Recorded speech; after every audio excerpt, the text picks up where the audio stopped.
जो शिक्षा मंत्री जी का जो घेराव हुआ, जो अभ्यर्थियों ने घेराव किया, शिक्षक अभ्यर्थियों ने घेराव किया, ये बहुत ही बढ़िया है और जबरदस्त घेरना चाहिए था, बंधक बना लेना चाहिए था। पिछले 5 साल से ये पूरे शिक्षक अभ्यर्थियों को बरगला रहे हैं। 5 साल से झूठ पर झूठ, झूठ पर झूठ, झूठ पर झूठ बोलना। आज प्रेस कॉन्फ्रेंस में बोल देना कि आपकी नौकरी पक्की, फिर कुछ दिन के बाद पलटी मार देना। तो ये झूठ बोलने में माहिर है। ये झूठ बोलने वाले शिक्षा मंत्री है, शिक्षा मंत्री नहीं है, ये झूठ मंत्री इनको आप कह सकते हैं।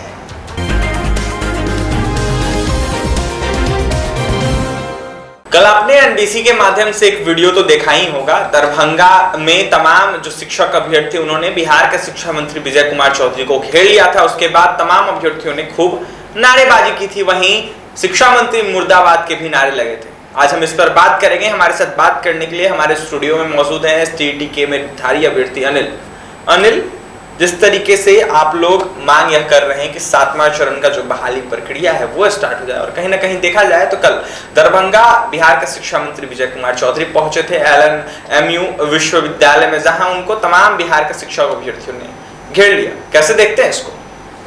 सबसे पहले अभिषेक भाई, आपको और NBC 24 को तहे दिल से शुक्रिया महोदय, कितना महत्वपूर्ण मुद्दों पर आपने बात किया है।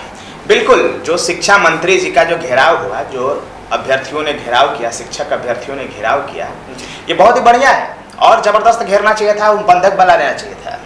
मैं आपको कह रहा हूँ क्यों ऐसा हुआ, इस स्थिति और परिस्थिति तक क्यों हुआ? क्या ये 2-4 दिन का मामला है? नहीं, ये पिछले 5 साल से ये पूरे शिक्षक अभ्यर्थियों को बरगला रहे हैं। 5 साल से झूठ पर झूठ, झूठ पर झूठ, झूठ पर झूठ बोलना।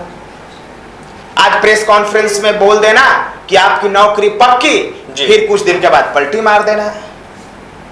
तो ये झूठ बोलने में माहिर है।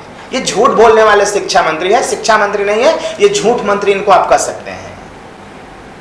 तो अभ्यर्थियों ने सही किया है, इनको घेरना चाहिए और हम लोग पूरे राज्य के सभी जिलों में इनको घेरेंगे और स्थिति ऐसी हो जाएगी, इनको पटना छोड़ के फिर निकलने में बहुत मुश्किल होगा, इनको बहुत मुश्किल होगा। देखिएगा ना, पता नहीं क्या सोच रहे हैं ये क्या सोच करके ये काम कर रहे हैं, किस एजेंडे पर ये काम कर रहे हैं। माने झूठ बोला जाता है, लिमिट सीमा में झूठ बोला जाता है। आप बोलेंगे अब सीमा पार कर दें झूठ का है? पहले बोला आपने, मान लिया कि मैं एसटीईटी का अभ्यर्थी हूं महोदय, मैं एसटीईटी के बारे में बात करता हूं, फिर मैं सीटेट बीटेट के बारे में बात करूंगा जी। लेकिन सबसे पहले एसटीईटी अभ्यर्थियों की बात करें तो हम लोगों को सितंबर 2019 में विज्ञापन आया था और उस समय कहा गया था कि दिसंबर 2019 में ज्वाइनिंग पक्की है जी। 7 नवंबर को एग्जाम प्रस्तावित था और नवंबर में रिजल्ट आ जाएगा और दिसंबर में सबकी ज्वाइनिंग हो जाएगी, क्योंकि उत्क्रमित विद्यालयों में शिक्षक नहीं है और उन्हीं में शिक्षक भर्ती के लिए हमारा आवेदन आवेदित किया गया था। परीक्षा विज्ञापन पहले निकला, फॉर्म भरे, फॉर्म भरने के बाद फिर हाईकोर्ट में केस चला गया, फिर परमिशन आया, फिर फॉर्म भर आया, फिर उसके बाद 7 नवंबर की परीक्षा टल गई, फिर 28 जनवरी की परीक्षा हुई, फिर धांधली की वजह से कैंसिल हो गई, फिर 9 सितंबर 2020 से 21 सितंबर 2020 तक परीक्षा हुई ऑनलाइन मोड में। फिर उसके बाद 12 मार्च 2021 को रिजल्ट आता है, फिर दूसरा रिजल्ट आता है 21 जून 2021 को और विवाद में फंस जाता है एसटीईटी 2019। और यही शिक्षा मंत्री मेरिट को अर्थहीन बता देते हैं और झूठ पे झूठ बोलते रहते हैं। फिर उन्होंने कहा था कि जुलाई तक में सबकी ज्वाइनिंग पक्की है, फिर उसके बाद हो गया कि सितंबर अक्टूबर तक होगा, फिर उसके बाद हो गया कि चलो दिसंबर तक होगा, फिर उसके बाद हो गया फरवरी तक। उन्होंने स्टेटमेंट दिया है, ऑन रिकॉर्ड स्टेटमेंट दिया है। उसके बाद फरवरी तक, उसके बाद अब हो गया कि चलो जून जुलाई में शुरू हो जाएगा, जून जुलाई भी पार हो गया। अब अंतिम चल रहा था कि 30 अगस्त तक शुरू होगा। मैं 30 अगस्त तक शुरू होने वाला था। अब 30 अगस्त से बढ़ा करके 2 दिन पहले उन्होंने एक स्टेटमेंट नया दिया है कि अब सितंबर के अंत तक सब कुछ ठीक रहा तो शुरू हो जाएगा। लेकिन 30 जुलाई तक कहा गया था, स्पष्ट कहा गया था जी। उसके बाद कहा गया शिक्षा मंत्री की तरफ से कि जो 30 अगस्त है वहां तब तक 6ठा चरण खत्म होगा, उसके बाद समीक्षा बैठक की जाएगी। अरे समीक्षा बैठक क्या की जाएगी? क्या से समीक्षा बैठक की जाएगी? झूठ बोलने के लिए समीक्षा बैठक की जाएगी? क्या समीक्षा बैठक की जाएगी?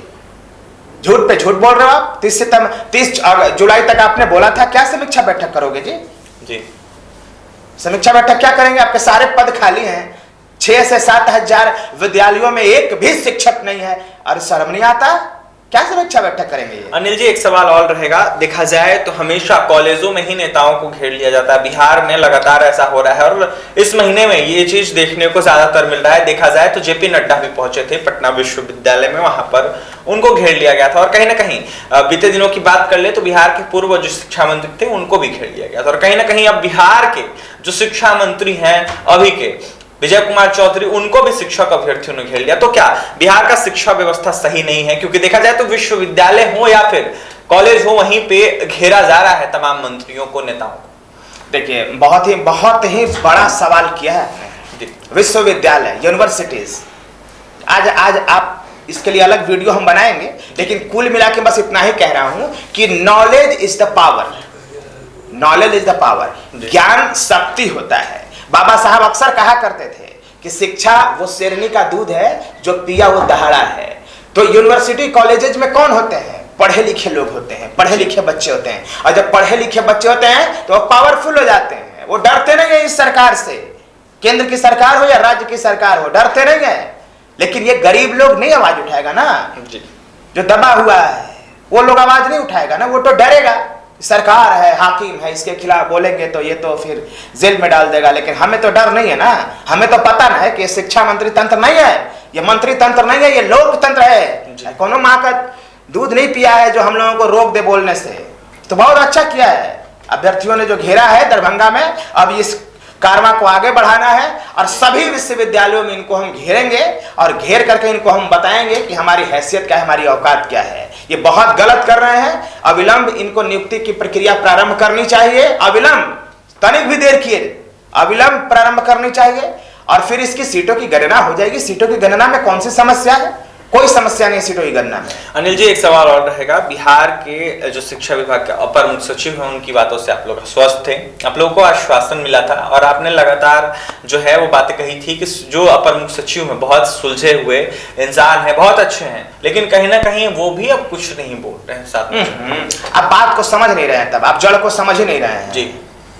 Additional chief secretary is not the head of the department,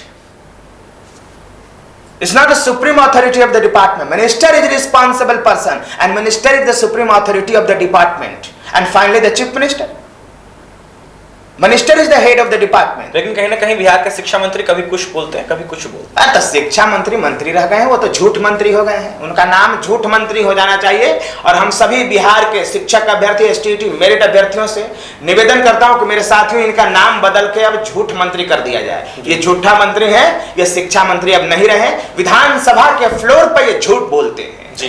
Bihar में 6 से 7 हजार ऐसे विद्यालय हैं जहां बिना शिक्षक के पढ़ाई चल रही है। पता नहीं कैसे चल रही है, अवैध डिग्रियां बांटी जा रही हैं बिहार के सभी विद्यालयों में जी। कहीं भी मैं कह रहा हूं, एक भी नहीं, कहीं भी विद्यालयों में प्रयोगशाला सहायक नहीं है, लेबोरेटरी नहीं है। कहां से लेबोरेटरी अब करवाते हैं? एक विद्यालय में कम से कम 4 प्रयोगशाला सहायक चाहिए, एक स्कूल में कह रहा हूं। और 12,000 लगभग स्कूल हो गए, लेकिन है नहीं तमाम 48,000 तो सिर्फ प्रयोगशाला सहायक की भर्ती है जी। ये करते कहा है? अवैध डिग्रियां बांटी जा रही है बिहार में। बिहार के अस्मिता के साथ, इज्जत प्रतिष्ठा के साथ ये खेल रहे हैं। ये वो धरती है, ये भगवान बुद्ध की धरती है, ये चाणक्य की धरती है, ये सम्राट अशोक की धरती है। इस धरती पे ये सत्यता के लिए जानी गई है धरती, और यहाँ पे असत्य काम किए जा रहे हैं, अवैध काम किए जा रहे हैं, डिग्रियां फर्जी बांटी जा रही है। तो ये बात हम लोग उठाएंगे, मजबूती से उठाएंगे, और सरकार को मानना पड़ेगा हमारी बातों को, वरना फिर सब जगह बिहार के कोने कोने में घेरेंगे और इनको अंत में फिर सरेंडर करना पड़ेगा, आत्मसमर्पण करना पड़ेगा। देखिए, बिहार का शिक्षा व्यवस्था गर्त में जा रहा है। अनिल का यह साफ कहना है कि जिस तरीके से कॉलेजों में मंत्रियों को, नेताओं को घेरा जा रहा है, कहीं ना कहीं ये बिहार के लिए बड़ा सवाल है। क्योंकि देखा जाए तो बिहार का शिक्षा व्यवस्था है ही नहीं सही। क्योंकि देखा जाए तो बिहार के शिक्षा मंत्री के बातों का भरोसा ही नहीं है। कभी कुछ कहते हैं बिहार के शिक्षा मंत्री विजय कुमार चौधरी, कभी कुछ कहते हैं।